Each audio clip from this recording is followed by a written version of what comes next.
It's literally impossible.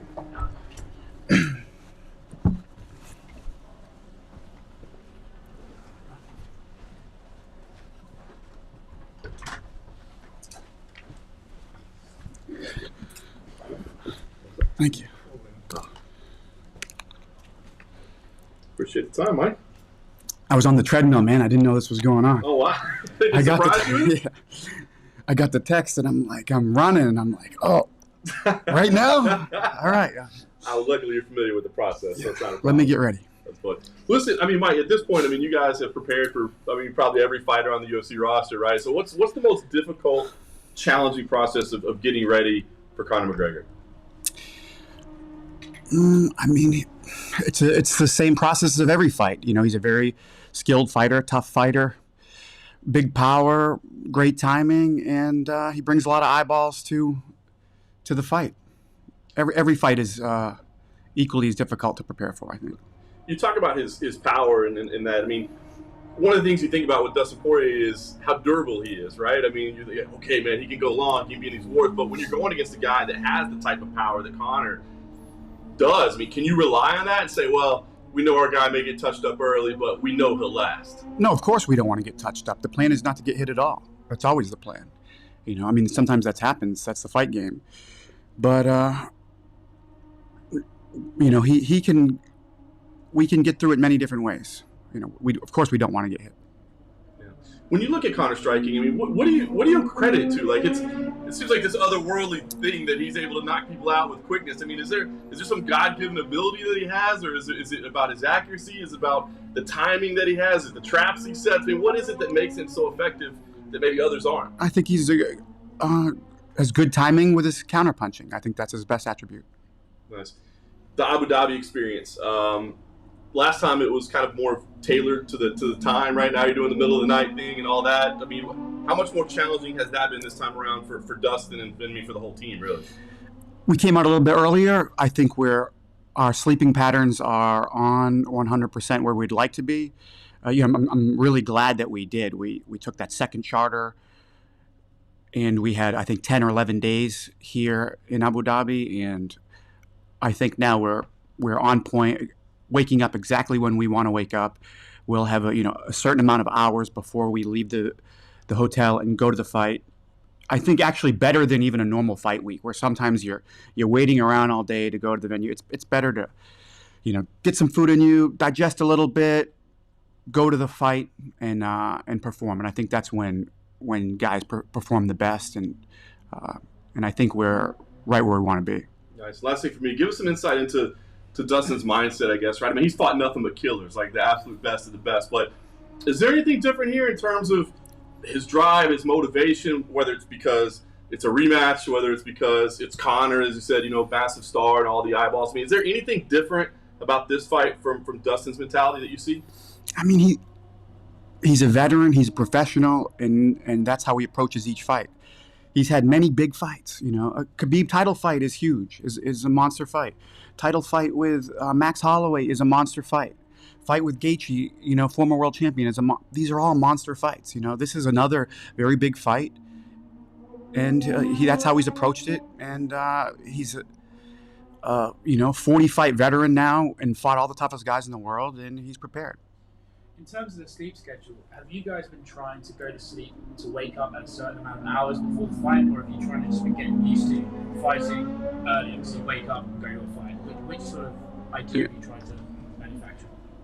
He's waking up a certain amount of hours before he'd like to fight. How much time is good for him to no longer be groggy, have some food, digest, and where he thinks he'll be comfortable for his body. Everybody, I think, peaks at a different time in the day when they feel their best, and this is where we're at the best spot for Dustin. Obviously, before the first fight, there's the famous clip on the embedded where he says, I've never hated anyone as much as I hate Conor and stuff like that. Do you prefer the dynamic now? That they're respectful, they're both fathers, and it seems to just be much more charitable endeavor? Yeah, I mean, he's been emotional, in the past in fights. I mean, he's been emotional in fights and won also. But I always think it's better to pull away the emotion. I think it's better to think with your brain and not your heart, and get emotional and you tend to lose sight of technique and the job that needs to be done when you fight with that type of emotion. And yeah. There's been talk, obviously a lot of the media before the fight's been focused on Conor, and there's been talk that maybe Dustin's just being completely overlooked. Does that sway him at all, or does he actually almost appreciate that he can kind of just let the show go on and he can just do his own work in the background and just sharpen fight night? Yeah, I think that's the case. I think he likes to be in the background. I think he's been overlooked many times, and he's overcome that situation many times over. So I think he enjoys that role. Where do you think that comes from? Because I remember talking to him before the Dan Hooker fight, where he was the favorite, and a lot of people were kind of expecting him to win. He's like, I don't like this at all. Like, I'd rather the roles be reversed here. Yeah, I mean, I'm not sure where it comes from, but some people love the camera and love the attention. I don't think he necessarily loves that. He's very good at it. I think he's very good on camera. He's very good. He's a great speaker, but he just doesn't. I don't think that's something that he enjoys. Some people live for that part of the game. He lives, to compete, to fight, and to make money. Conor and his team like to be kind of bold with the pre-fight predictions and throw it out there. Do you have anything you want to say ahead of this fight in that regard? Man, fights can go all kinds of different ways, and I'm often wrong when I do predict. So I don't like feeling stupid after I make a terrible prediction. So I'm not going to go out on a limb, but I feel confident in victory. A lot's been made of, obviously, brought it up, Conor's counter-punching and his striking, but as a coach, what do you make of his defensive wrestling and his grab? It's good. I think he showed a lot of good, great defense against Khabib. Khabib was in many times, and he was countering very well and fought him off, made him work very hard. I think his wrestling looks sharp. He looks like he's got very good hips. I would assume he's very strong. He does have a tendency to fade late, but he seems like a very athletic guy. And then a lot's been made this week of Max Holloway's performance, that he's the best boxer in the UFC. Conor kind of laughed at that. So as a coach, who would you kind of put in that category of some of the better boxers in this promotion? I mean, all these guys are up there. Dustin is up there. Conor's up there. Max is up there. Masvidal's up there. Until they have a boxing match or boxing fight, we'll never know. So it's all speculation and kind of silly.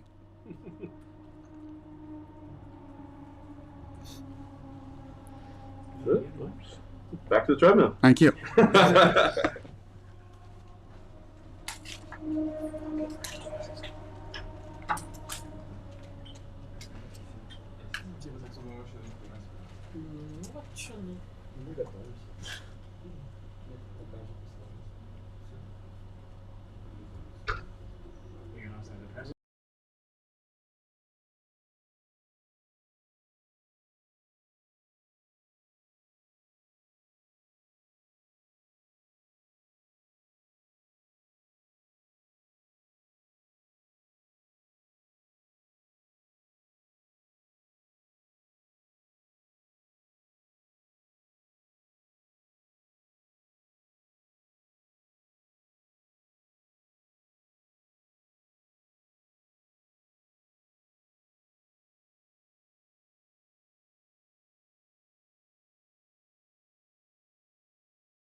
You know what's crazy about this whole thing is that you get here last weekend and you look forward to the ABC show, and that's kind of all you're focused on. And obviously you think about Conor McGregor fighting again, but there's an obligation to Max Holloway and Calvin Kattar and all the other fighters, right? And then beginning of the week, I was gonna work the desk on Wednesday, but then Monday they were like, "Hey, you think you can call the fights?" I'm like, "Yeah, sure. I'll start preparing and try to do it justice." So then you kind of have to not spend as much time thinking about what's happening on Saturday because you got to get through Michael Chiesa and Neil Magny and pay them the proper respect.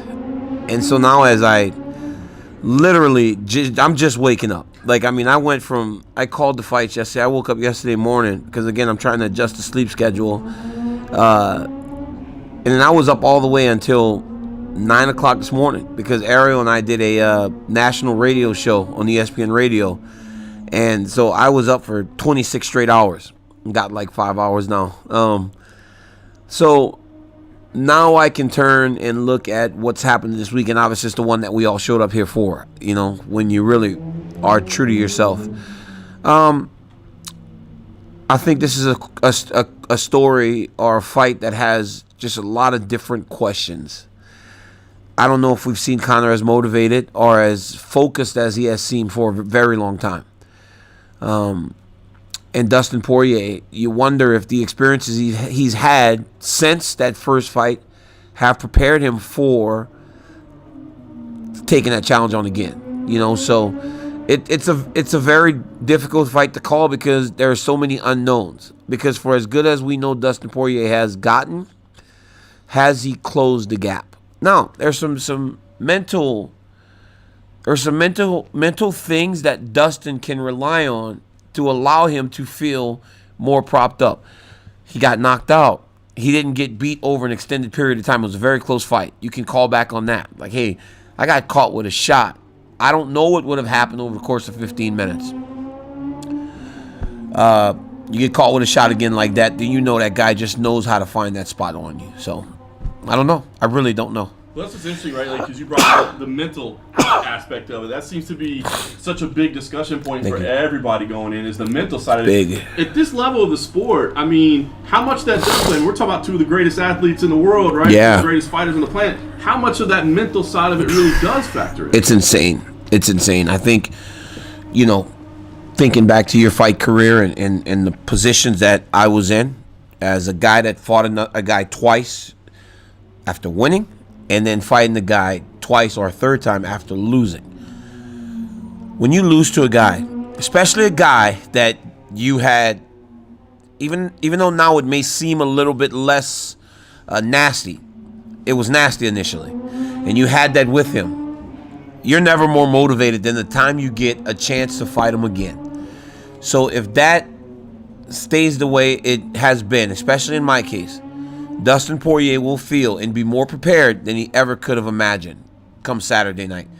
But it is very important for him, and I've said this on multiple occasions. The mental aspect of this game for Dustin is probably the biggest factor because he has to figure out how to look past what happened the first time.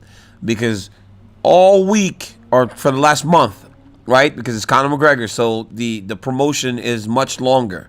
Right, people pick it up faster. Dustin has seen himself get knocked out. 1,000 times, right? In every promotion, there's Dustin getting knocked out. Every time Conor speaks, he talks about knocking him out, right? It's just a constant reminder. So you got to get over that as an athlete. Yeah, sure, you knocked me out the first time, but can you do it again? So I think this game is so important inside the game. Before we get to the fight, how does Dustin prepare himself up top to approach Saturday? It's fascinating. And I want to ask you, it's kind of the flip side. It's kind of a mental thing, too. I want to ask you about the fighting environment itself, right? And we think about Conor McGregor, spotlights on, crowds, thousands. He seems to respond to that, right? Yeah. And you seem like the perfect guy to ask because you fought in those arenas, but you've also fought in the Apex, right? And I know there's some fans there, but for a guy that seems to, shine in the spotlight, is there a chance that Conor might not be as sharp or as ready or as he normally is when he's under the spotlights and thousands? You know what's crazy is that we've had on multiple occasions now that we've started to fight in front of no fans, you have seen differences in performances. Tony Ferguson has not competed as well without fans. But Justin Gaethje had the performance of his life because the fans weren't there to rile him up and make him go crazy and put himself in danger. So you don't know. I mean, everybody spars in an empty room.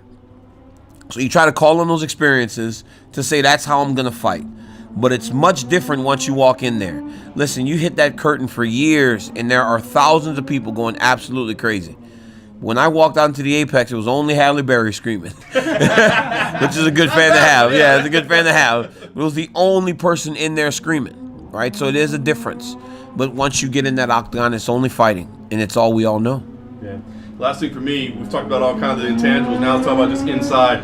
Simple breakdown. Is it just as easy as Conor early, Dustin late? Is that it's a great fight. It seems to be what happens on the surface. You know, like if Dustin can carry this fight into the later rounds, he has, as of late, been able to get better as the fight has progressed, right?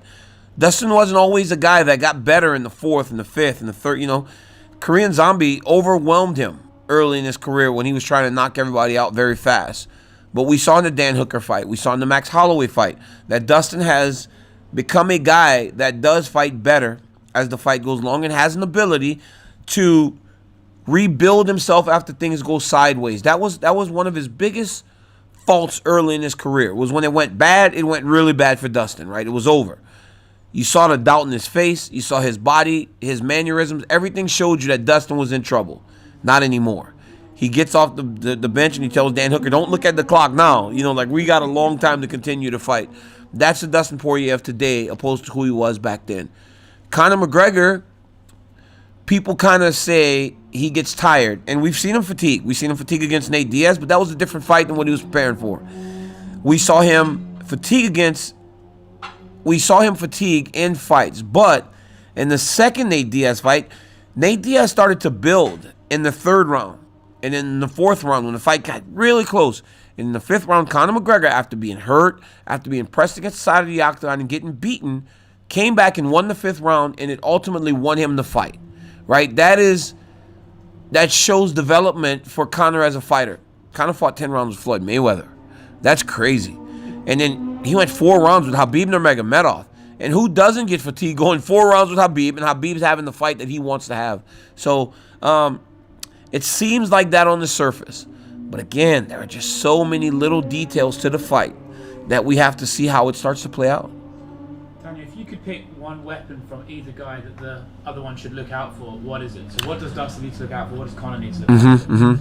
You know what's crazy? Everybody would think that if you're Dustin Poirier, you got to avoid the left hand, right? That's Conor's best weapon, but that's not necessarily it. It's all the traps that he sets before he throws the left hand. That's why you always see Conor do some crazy stuff at the very start of the fight. It's always a spinning heel kick, a spinning back kick. It's always something to put you unaware. So I think if I'm Dustin Poirier, it's the unexpected that I'm really on a high alert for early in the fight. A jumping knee, a spinning heel kick, a spinning back kick. Something that's going to hit you and wheel you into the range of the left hand. Because it's not just Conor going out and throwing the left hand. Eddie Alvarez, it was fade back, left hand, drop him. Fade back, left hand, drop him. Okay, now I've got Eddie Alvarez really scared to go forward.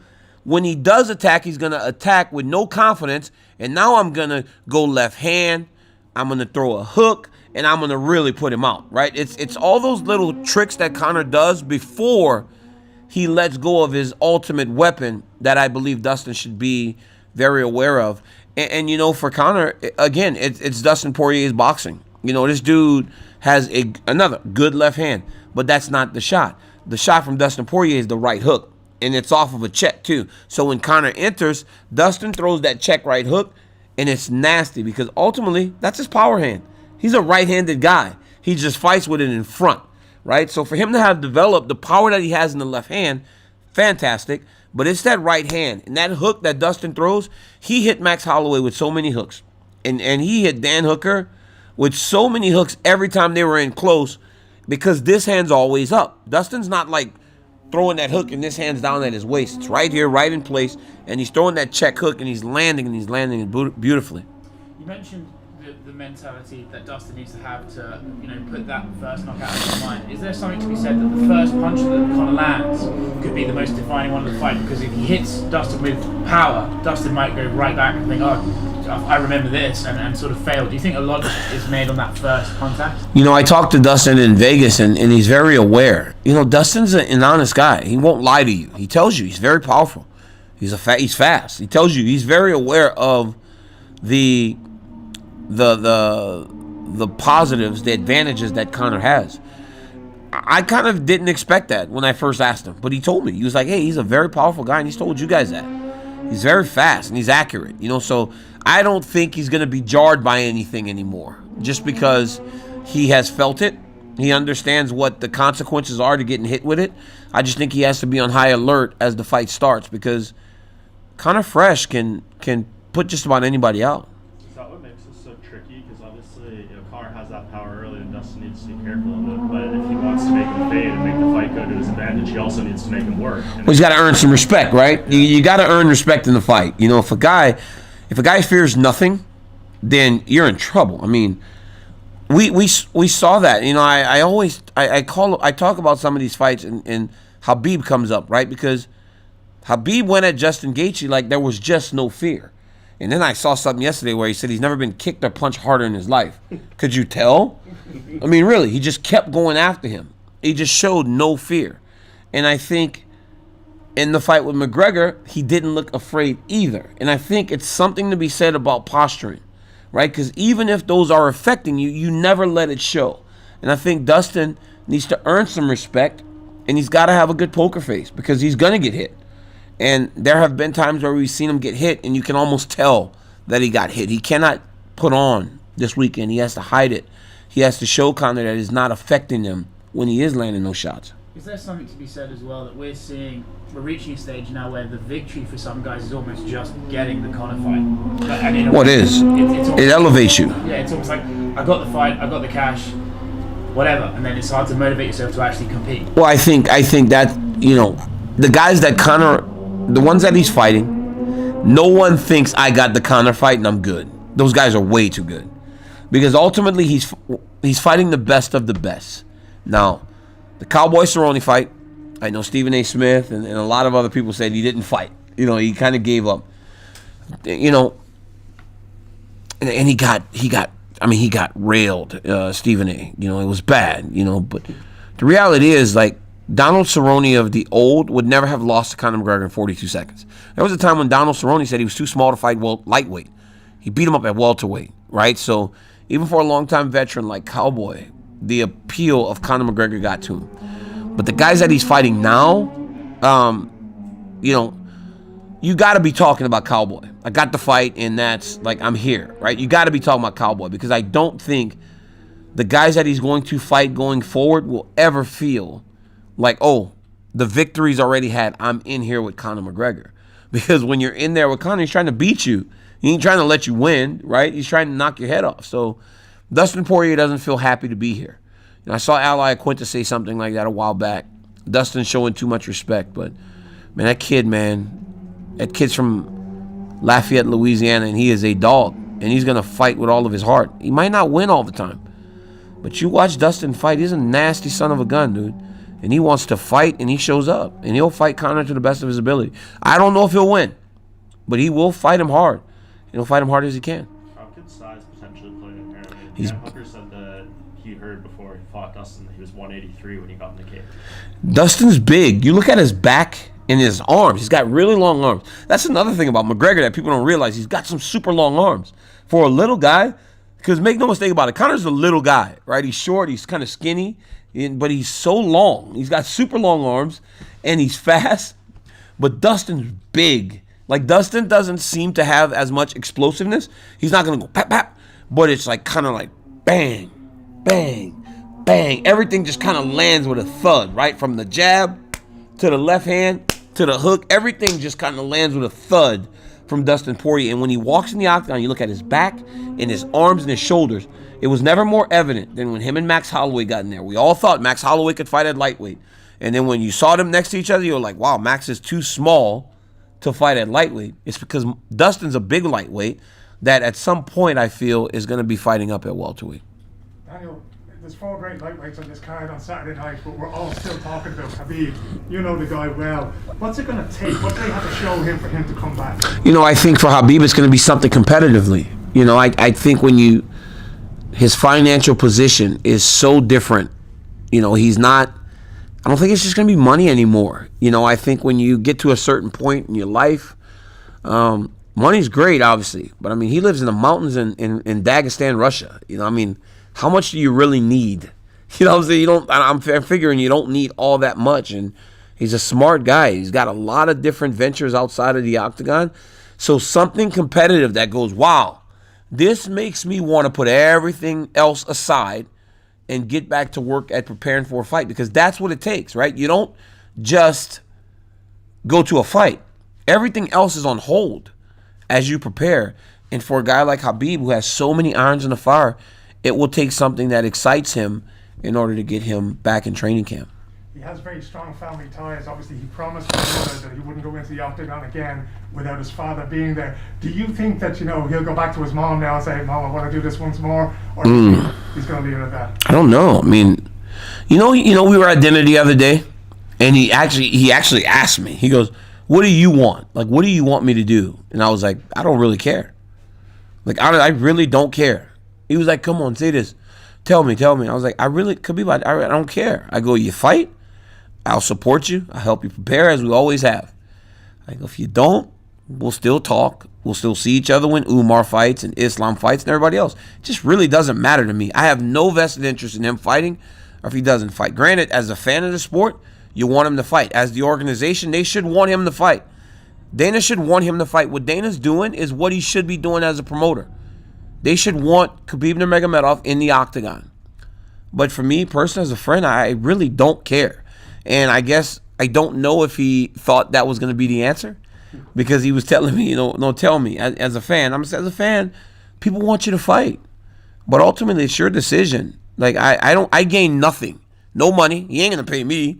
For all the wrestling practices, he's giving me not one red cent. So it's like, ultimately, I ain't getting no money out of this. I get to watch my buddy do something that I know he loves to do. He loves to compete, and he's the best at it, right? And why? And when you look at the matchups, it's like, why would he not? Because he's so much better than everybody else. So it has to be something that makes him believe, oh, this is going to be much tougher for me. This is something that I'm going to have to really prepare for if I want to continue to dominate in the way that I do. Look, we know the luster. It's fine. Yeah, it's fine. We know the luster that comes with the magical number 30 for Khabib because of his father Mm-hmm. and stuff. Do you think, obviously in the UFC's eyes, there's nothing bigger than McGregor and Khabib too? Like, it's not Oh, absolutely, yeah. it would be again. But for Khabib, does he kind of look at that like, I don't really care about how big that fight would be? Or does he look at it and think, I want something special for 30? Do you know what I mean? Yeah. That makes sense too.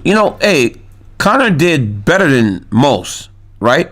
He was able to defend some takedowns. He was able to get back to his feet. He was able to stay standing the entire third round, I believe. And I think the judges might have gave him the round, right? So he did better than most. But again, it's going to take something very special for Khabib to say, to all the promises I made and everything else, this is what I want to do. And I don't know. I don't know if that's what it's going to take. Now, Conor looks like a world beater against Dustin. Maybe he goes, you know what? The guy's improved. And maybe, I really don't know what his mindset is. I was in the restaurant. Khabib was eating fish that's not on the menu because he's the man now. Like there was some fish flown in, and it was beautiful. He was just kind of living like the champ, talking about life and everything else. And I don't know what would make this young man decide to do it again. And I believe that the organization is doing what they need to do in order to try to get him back in there. But we'll have to see. That seems like the most complicated part here, right? Like, what is the upside for Khabib in fighting Conor again? Mm-hmm. Well, look, you want some Instagram followers? He got those after the first fight, right? Dude went from, then you have like 1.5 million to like 12 overnight, right? So like the rub to become an international superstar has already been achieved, right? And honestly, Habib does not like Conor McGregor as Conor doesn't like Habib. But there is no stressing how important it was for Habib to share the octagon with him, because his profile internationally changed on the night he beat Conor McGregor. You cannot deny that. But ultimately, what can another fight with him do for him on that side of things and competitively? Once again, Conor fought him the best that he's been fought in a long time, right? So maybe Conor would show improvements that would tell Khabib, yes, I do want to fight him. I do want to go out there and do it again. But, there's a lot to it, and I think when it comes to family over in Dagestan, it means Umar Nurmagomedov. I went into the locker room last night, and I was wearing my suit, and I wear Cole Haan shoes. Just tennis shoes, nice tennis shoes. And Khabib goes, look at brother, you have nice suit, but you wear tennis shoes. Why? You can't understand. And he goes, look at me, and he takes out a picture, shows me nice shoes, Laura Piana shoes, whatever that is. I have no idea what that is. And they tell me Umar's going to buy me Laura Piana shoes after he wins. He goes, brother, you're a millionaire. Why don't you have nicer shoes? I go, bro, I choose to wear these shoes. You know what Umar texted me this morning? Brother, I will buy you these shoes, DC. I go, Umar. I go, if I went to buy these shoes, I could buy the shoes. They're comfortable for me. I choose to wear them. But Umar Nurmagomedov, who just fought last night, first UFC fight, made an extra $50,000, was going to spend his money to buy me $1,200 shoes. It's like, that's just how these guys are. They say something, and they try to stick to it. And I believe that's kind of where Habib is with his mom. What did you make of Umar's performance last night? I thought he did fantastic. He hurt him with a beautiful front leg high kick. Rushed a little bit to try to chase down the finish, but as fighters, especially young fighters, you do that at times. But for him to show the improvements in the wrestling, the grappling, and the control, I think he's going to be a problem. Because if you remember, call back to 2012-13, Glacier Tebow, Habib could not strike like this young man. So he has got an advantage in that sense, that he's much more well-rounded to start his UFC journey. And you touched on Dustin getting Conor's respect early. How does he do that without leaving himself susceptible to the counter? You've seen before in the Eddie Alvarez fight when Eddie tried to come in a bit reckless. Mm-hmm. You can't be reckless. Yeah. He's too sharp. Conor's too sharp. He's a sniper, man. Dude's a legit sniper. His timing, his accuracy is so fantastic. Maybe kicking. Maybe kicking's going to be the thing. They're both southpaw, so you can throw some outside leg kicks. You can kind of throw some high kicks. Just kind of hit him without putting yourself in danger. Because guess what? High kicks don't get countered. Low kicks do, body kicks do, but high kicks, they can't counter that. You got to get your hands up and just defend. And I think Dustin has to give Conor things that he can only defend in order to gain some respect. And other than the main event, what fight are you most looking forward to on the card? I mean, come on, man. Chandler and Dan Hooker. Like, how does Chandler do? I mean, Michael Chandler's a savage. But Dan Hooker, man, we spoke to him on Monday, I believe, because I don't even know what day it is today, honestly. Dan Hooker is so comfortable. He was more open in the fighter meeting than I've ever seen him. I was there when he fought in Australia. He was very shut off. He was like he wasn't very open to talking about what he was going to do, because when you're in that fighter meeting, it's Monday. You fight Saturday. You never know where that information goes. You got to trust that the analysts or those 5 people in the room will keep that to themselves, which we do. He was much more open to believing that fact this week and as he's gone longer in his career than he was initially. And for Michael Chandler, this is a big spot for him. I always I kind of relate this to, I'm a WWE guy, right? Like, I love wrestling. I relate it to when the big signing from WCW, Ric Flair, was brought into the WWF and at the time, and instead of making him beat Hulk Hogan or the Ultimate Warrior, you throw him in the Royal Rumble, right? Michael Chandler was the backup fighter for the championship. Didn't get to fight in there. So guess what? You don't get to fight Conor McGregor, but we'll throw you on the card with him. And if you look good, he looks good, there's a chance you guys will come together, right? So there's ways to get guys in the place that you want them to get without having them in that spot right away. This is a big spot for Michael Chandler. He can be Ric Flair. And who doesn't want to be Ric Flair? I mean, I don't know. Ric Flair's like 70, and he's lived the most interesting life on the planet. So. They never made Flair and Hogan, though. They never did, but Flair sure won that Royal Rumble. And what did he walk away with? This is the greatest moment of my life, with a tear in my eye. You remember that? Yeah. With a tear in my eye. This is the greatest moment of my life. When he was standing back there, Mr. Perfect, Bobby Heenan, WWF title. Still had the WCW title. Do you remember? He left the organization with the big belt. That was some gangster stuff right there. Last question, guys. So I wanted to ask you about that. You've said before it's a timing thing, man. But commentating for WWE, maybe what's the deal with that at the moment? I don't know, man. I'm loving what I'm doing so much right now. Like, I love calling fights. I love working for the UFC. This is where I want to be, and this is what I enjoy. But I've talked to the guys at WWE, and we'll see what happens. I mean, those guys are all great. The product is fantastic. It's just a fun time to be in television because I get to do what I love, and I get to watch some fantastic fights, and if I got to call wrestling matches, I would get to call some fun wrestling matches. Yeah, I get to do what I love, man. I'm a lucky human being. Not many people are set up in the way that I am after the fight career is done. I don't know if I'll never make as many zeros in one time as I did before. But, and again, that's another thing. Thank you to Conor McGregor, because the pay everything changed when he essentially changed the game on all fronts. But I enjoy what I do. I love it. Thanks, guys. Thank you, Steve. All right, guys. I'll never forget Ric Flair, the wooing that the fans do in the I know, right? With a tear in my eye. I can say this was like a random moment of 2002. They were like 60.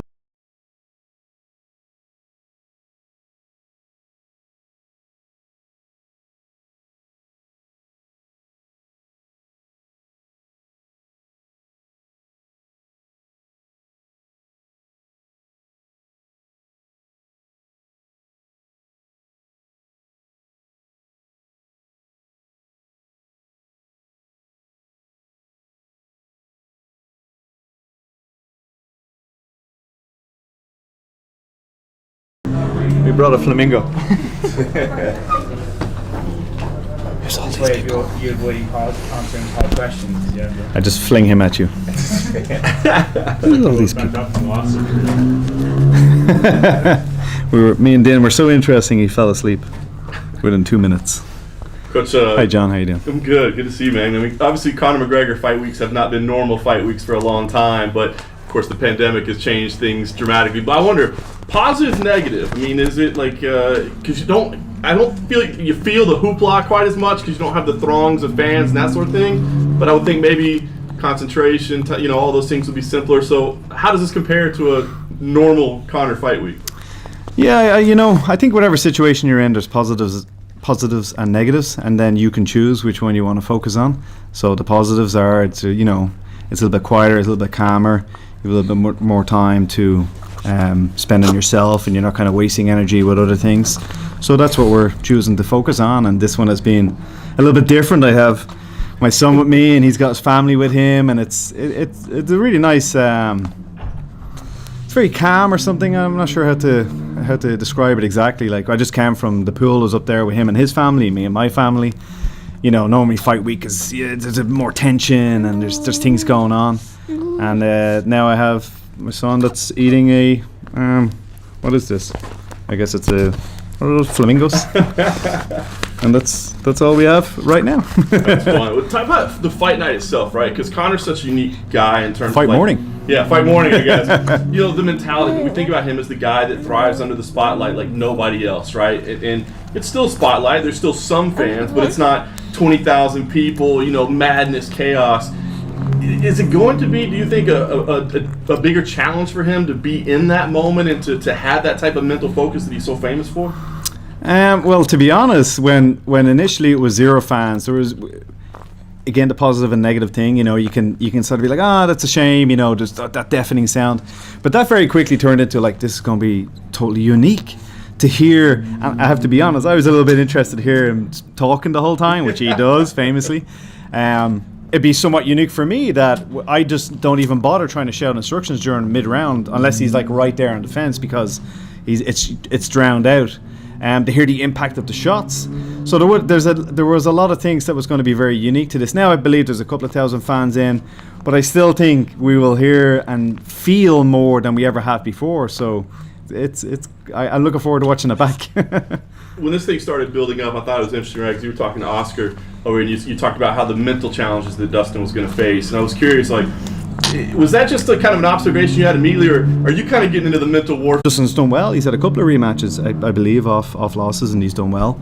So it not only does, if anything, it's stepbrothers, they become best friends. And there's the charity element and about family man, and it's a different feel to it this time. But I guess it will still be hanging over him a little bit. And that power has increased, as it has for Dustin moving up a weight class. But it's really at an extraordinary level, to be honest. I'm really excited to see it when I'm not shouting at him, take it easy, and he's wearing 18-ounce gloves and people are still flying across the ring. So to see you with 4-ounce gloves without me having to worry about the sparring partner, that's exciting. No matter what happens in this fight, we know there's more big fights for Conor in the future, right? I mean, big opportunities. He still talks about boxing, right? Like, that's something he really wants to do. Is that challenging for you? I mean, are you open to him trying to do both, or is it difficult, like, to get 100% out of a guy if he's not really focused in one discipline or the other? Well, right now it was MMA, and that was the focus, and here we are. If there's a boxing fight in the future, yeah, it does weigh on my mind a little bit that you're going to be thinking, well, how far after the boxing fight does MMA come back? And you're hanging up at that time as well. I just wonder, after you've been to the mountaintop, right, the biggest star in the sport is... Who knows, maybe this guy in a couple of years. Yeah. John, what do you believe Dustin's biggest weapon is? Dana Cormier was very high in his check right hook compared to Conor's counter left. As the two biggest factors. I think his biggest attribute is that he can he pours on a hell of a lot of pressure. That's certainly something to take note of. He's been in some wars lately where he is being able to sort of almost walk through some shots and just pile on a whole lot of pressure. Do we get into a big technical discussion with a few days to go? Probably not.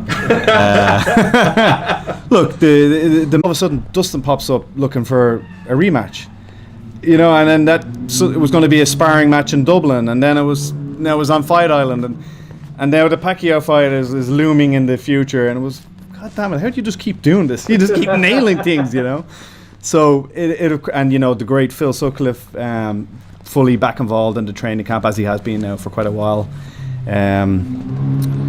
There's probably if you're getting ready for an MMA fight followed by a boxing fight, it's probably a little bit easier because on your days where you're doing boxing training, that's great. That's helping with a future boxing fight. The other way around is probably tougher. If you're doing all boxing training with the thoughts of a MMA fight to follow a boxing fight, a little bit harder because the grappling side of things is quite injurious. And if you're getting ready for a multi-million-dollar boxing fight, you don't want to be doing too much grappling. You hurt a finger or something. I drifted off there. I hope I answered the question. Yes. I'm also curious as well. You're talking about how his commitment is unchanged. Talk to me about how that really came to pass. Is that like a moment for him where he had some introspection, or did you have a discussion where he went, like, if we're really going to do this, are we going to do it? Well, like most things, the answer must come from within. The decision must be made by the self. If somebody barking at you or trying to motivate you or trying to convince you of something, it's never going to work unless you do. And he, for whatever reason, had this realization. There's a great Alan Watts speech on YouTube. You can watch it at some stage yourself. And he talks about when people get fame or money and you take somebody through a process. Well, what are you going to do with it? Well, I'm going to buy this and I'm going to travel here. Okay, and then what will you do? Well, then I want to go to this place and I want to eat that food. Okay, and then what will you do? And eventually you come back to being where I want to do something that makes me happy. Okay, well, what is that? What is it that you like? Fighting. He likes fighting. He likes competition. He likes martial arts. And I think he's really stripped away everything else and still enjoys his shiny things every now and again. But I think what really gives him drive and passion and enjoyment right now, he's beginning a cutting process, and that's the man that has probably more money than all of us in this room combined, and yet he's going to put himself through that process. Why? What's the benefit? Another belt? He's got belts. Another win? He's had big wins. So why? Love. enjoyment, fun. That's what he wants to do. Clearly. I was even asked the committee question in numerous ways, but I just wonder you talk about.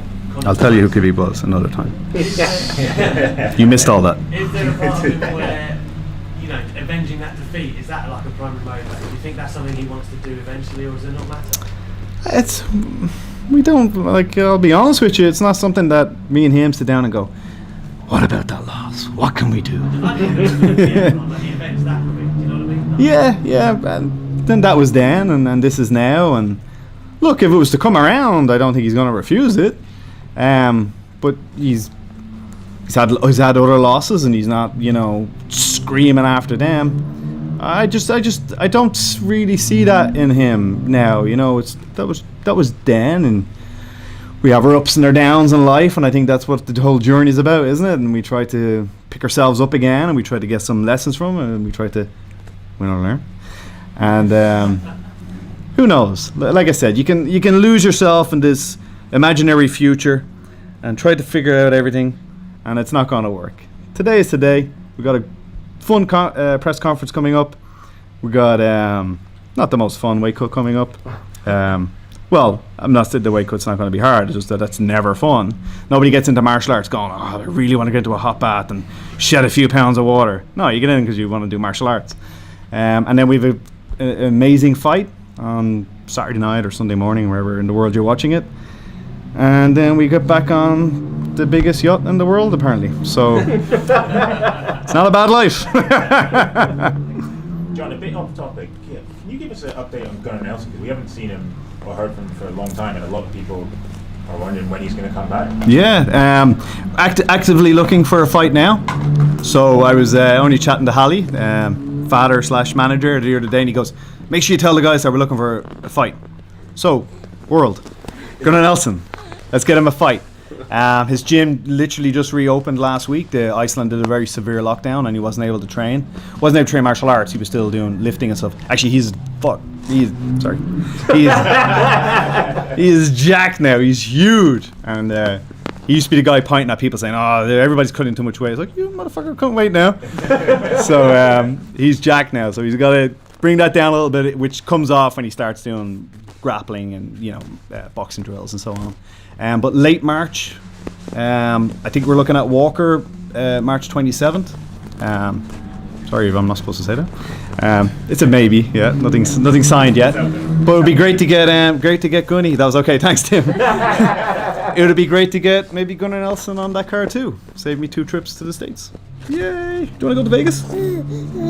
No? Oh, okay. Maybe not.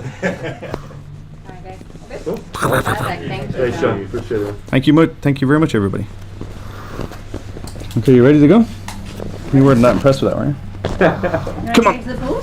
Want to go back to the pool? You want to take your flamingo to the pool? Can you take it? Yeah. Boy.